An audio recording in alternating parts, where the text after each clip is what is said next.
comienzos del siglo XVII, Quito, la capital de lo que hoy es Ecuador, era una ciudad colonial en crecimiento. Tenía unos 30.000 habitantes, número importante para una ciudad que sufría de constantes epidemias y una fuerte actividad sísmica causada por los procesos eruptivos de los volcanes andinos.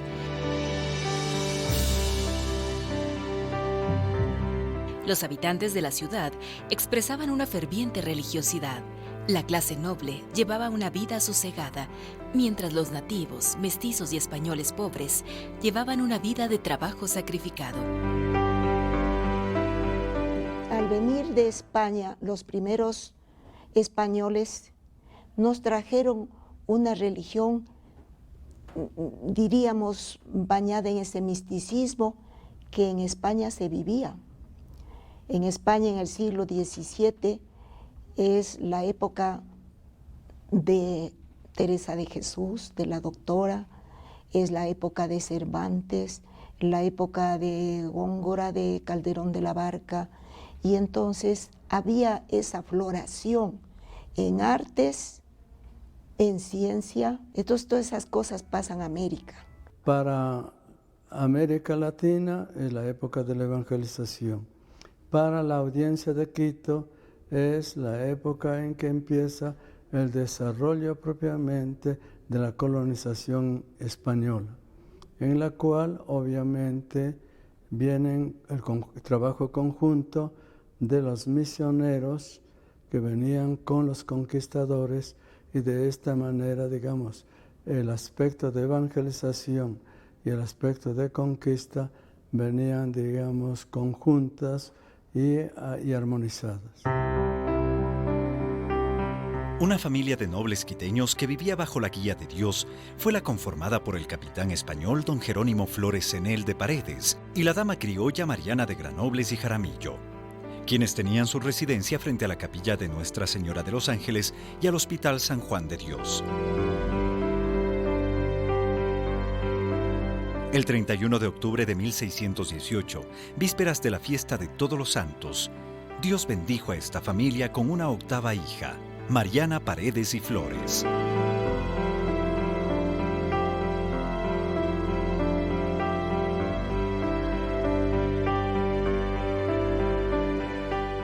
Ella es la representante de la clase alta, la clase culta, la clase hacendada, hija de españoles o española, criolla o española.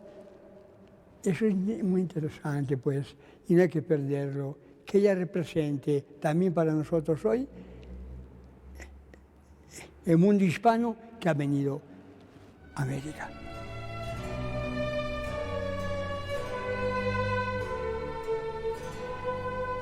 Desde su nacimiento fue algo especial.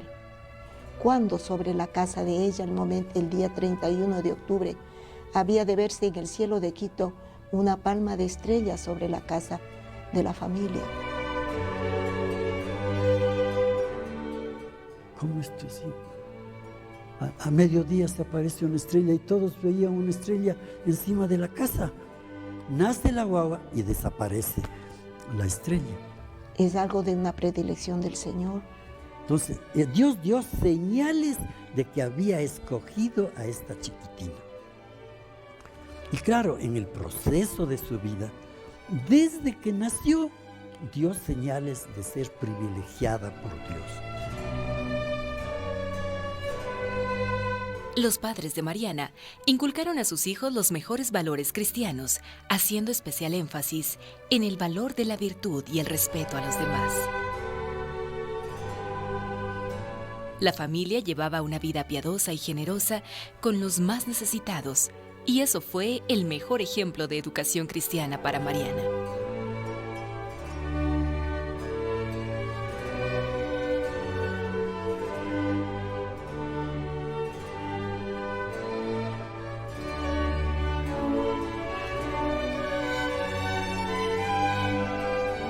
A ejemplo de la Sagrada Familia, sus padres llenaron sus necesidades materiales y espirituales, incluyendo a Dios en las actividades más sencillas de la vida cotidiana. Esto generó en la niña un interés absoluto por los temas religiosos y una necesidad de agradar a Dios, incluso con sus juegos.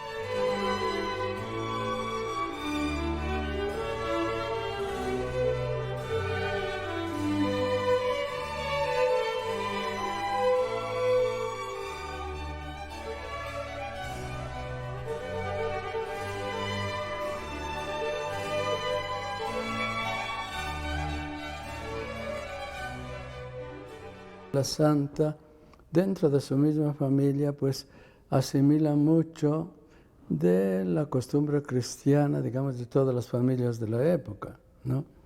Es decir, sus mismos juegos que ella, diríamos, fomentaba, eran juegos relacionados con la tradición cristiana. Y ella desde chiquitita iba dando la vuelta cargando una crucecita así por los corredores de su casa.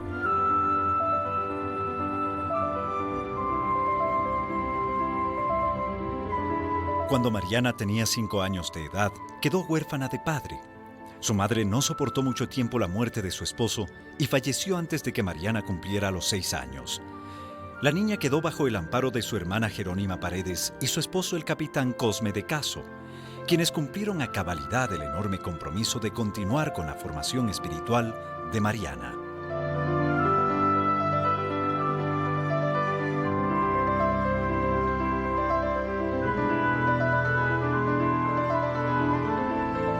Como todas las niñas de su época, aprendió a hilar, tejer y bordar.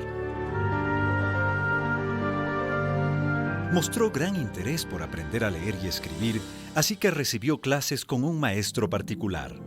En la belleza de las artes y de las letras, Mariana vio reflejada la grandeza y perfección de Dios y se dedicó a la práctica de la música y la literatura como complementos de su desarrollo espiritual y como instrumentos para la alabanza y glorificación de Dios.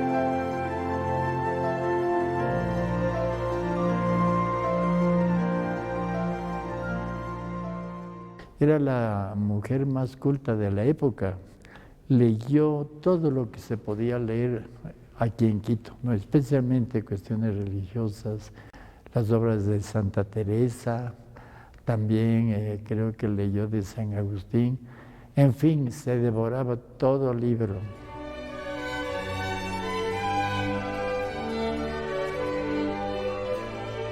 Se concentró en el estudio del catecismo para solicitar que le permitieran hacer la primera comunión de manera temprana, pues sentía la urgencia de encontrarse espiritualmente con su esposo Jesús.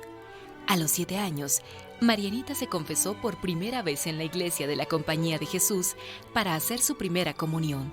Su corazón se inundó de alegría, pues la confesión le permitía estar en un estado de gracia para recibir a Dios en su interior.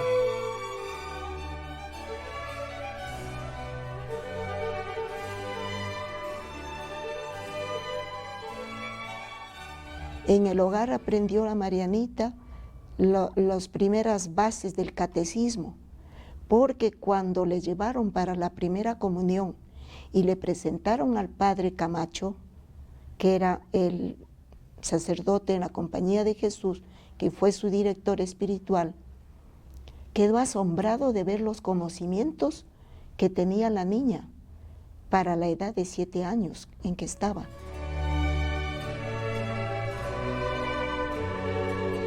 Mariana comprendía perfectamente que el sagrado sacramento de la Eucaristía era su vínculo perpetuo con Jesús, su razón de existir y la promesa de una vida eterna cerca de su Salvador. Recibió la primera comunión como un acto de entrega total a su divino esposo, Jesús, con muestras del más infinito amor y gratitud. Inmediatamente hizo votos de pobreza, obediencia y castidad y solicitó a su confesor la licencia para comulgar diariamente, solicitud que le fue concedida.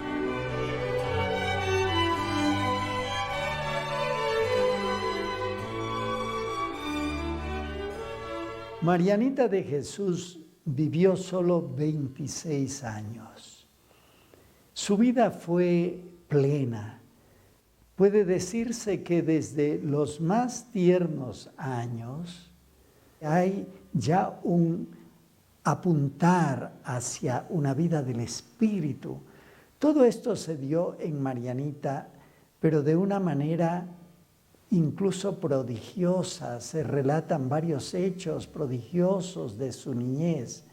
Sin embargo, eso que a la sensibilidad actual tal vez no llama mucho la atención, iba unido a un crecimiento y a una maduración interior muy consciente, de esa niña.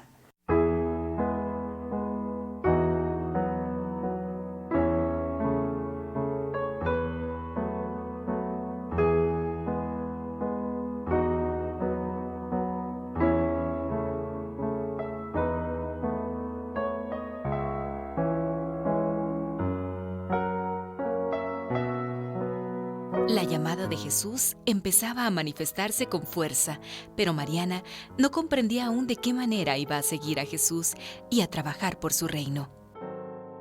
Durante el sermón de una misa a la que asistía, le sorprendió saber que una gran cantidad de personas en el mundo aún no habían recibido el mensaje de Cristo. Llevada por su inocencia, decidió que saldría de su casa para emprender una labor evangelizadora.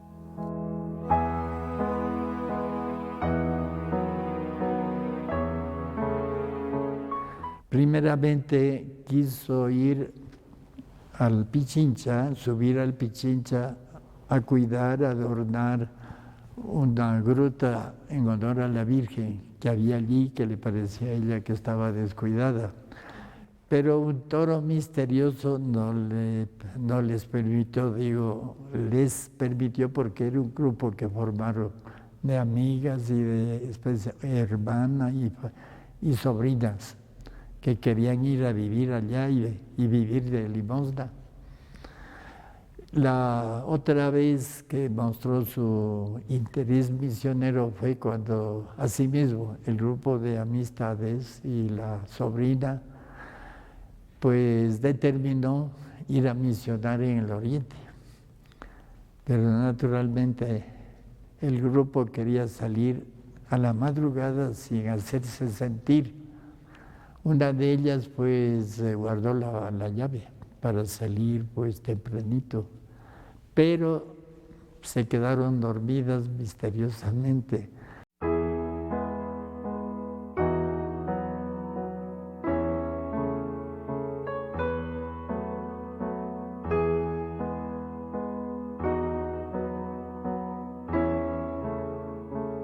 La familia de Marianita estaba convencida que la niña había sido elegida por Dios para ser monja de clausura.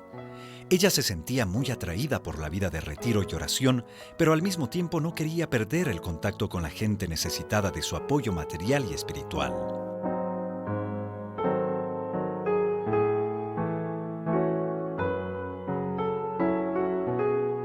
Hablan con la priora de Santa Catalina, encantadísima de recibirla. Llega el momento, don Cosme no aparece en ninguna parte y según Marianita tiene que darle la bendición para poder entrar al claustro. No hay don Cosme. Ya no hubo el ingreso a Santa Catalina. Después que vamos al claustro de Santa Clara, fue recibida allí, pero tampoco se realizó la entrega. Le dijo el padre Antonio Manosalvas, que estaba entonces dirigiendo su espíritu, le dijo, señora, ¿cuándo será el ingreso a Santa Clara? Ella le contesta, nunca, porque mi esposo no quiere. Mariana tuvo que discernir y madurar la manera correcta de seguir a Cristo. Su corazón estaba conmovido por la predilección de Jesús por los pobres, y eso la convenció que Dios le pedía que viviera su fe como laica. Ya había empezado su labor atendiendo a los servidores de su familia y extendió este servicio a los indios, a los negros y a todos los desamparados. Ella sugirió pues que no quería en el convento porque hay muestras de que el Señor no la quiere para conventos de clausura. Y el padre Antonio Manosalvas tuvo que convencer a la familia que mejor le proporcionen un cuartito en su casa a donde se aísle del mundanal ruido y viva su vida de ascesis y mística tal como ella quiere. Entonces, espiritualidad de Marianita era el sentimiento, el conocimiento de que Dios le ama, de que Dios le ha criado para sí y que debe amarle en los demás como manifestación de su amor divino, con esa esperanza de que su pueblo, de que sus prójimos sean mejores cada día en el conocimiento del amor de Dios. Ese era el ideal de la Marianita. Y para eso esa espiritualidad que vivió.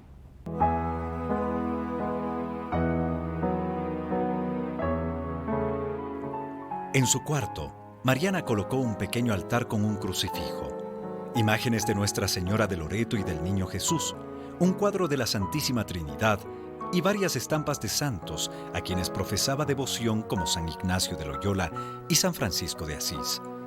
También llevó a su retiro libros con vidas de los santos, un cajoncito de costura y una osamenta para vencer el miedo a la muerte y recordar que todos los deseos materiales y corporales son efímeros.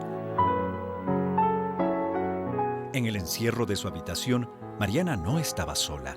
Fortaleció su diálogo íntimo con Dios, que poco a poco la iba iluminando y llenando de sabiduría celestial. A pesar de su juventud, muchas personas la visitaban no solo en busca de su ayuda material, sino del consuelo espiritual y los consejos que con agrado brindó a lo largo de su vida. Ella gira un poco esa historia bastante larga en la Iglesia, de pensar que la santidad supone renuncia al mundo, renuncia a la familia, renuncia a hacer un hogar. Y ella dice, no, uno puede ser en su casa santo y hacer santidad seglar. Y fue ella, como quien dice, de las inauguradoras de la santidad seglar.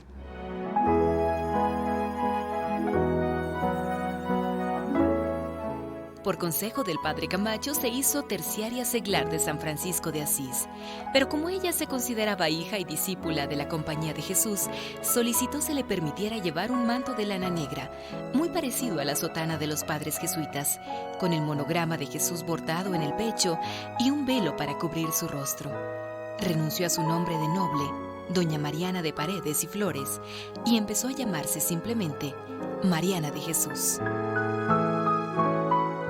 Hay que recordar que don Cosme le regaló un vestido muy hermoso para su clase social y ella no lo quiso usar. Doña Jerónima le dio otro, tampoco lo quiso usar. Ella dijo que quería un sayal de anacona, o sea, de un tejido como el que usan los indígenas de lana negra, tosca, un sayal. Eso fue lo que usó toda su vida. Santa Mariana de Jesús es ante todo de Jesús y esa es la clave de su espiritualidad. Esa espiritualidad la fue perfilando en la dirección espiritual con los padres de la Compañía de Jesús, los jesuitas. San Ignacio no quiso dar su propio nombre a la orden que fundó, sino que quiso que fuera toda y solo de Jesús. Y asimismo ella, Mariana Paredes y Flores, escogió ese apelativo, Mariana de Jesús. Allí se sintetiza toda su espiritualidad y esa espiritualidad es la de los ejercicios espirituales de San Ignacio de Loyola, centrada, por supuesto, en la contemplación de los misterios de la vida de Cristo para conocerlo íntimamente, más amarlo y más seguirlo.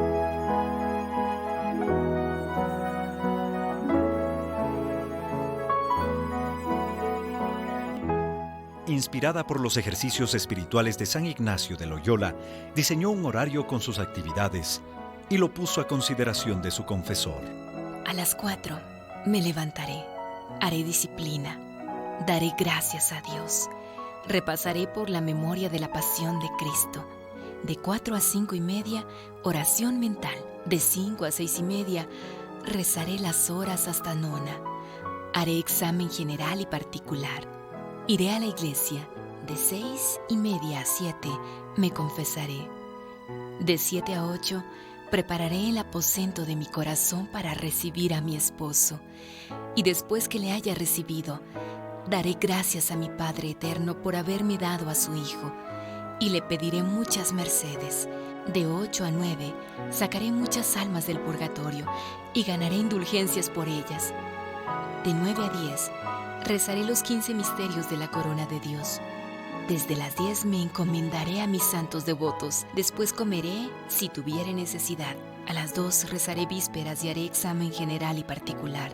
De 2 a 5 haré actos del amor de Dios. De 5 a 6, lección espiritual. Rezaré completas. De 7 a 9, oración mental.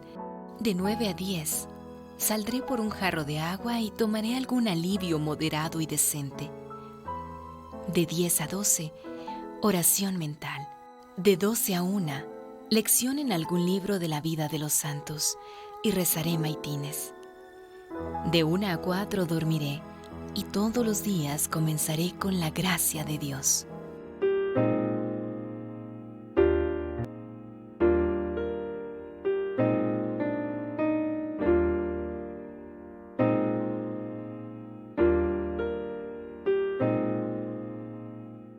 En la iglesia de la Compañía de Jesús, Mariana encontró la orientación y el aliento suficiente para perseverar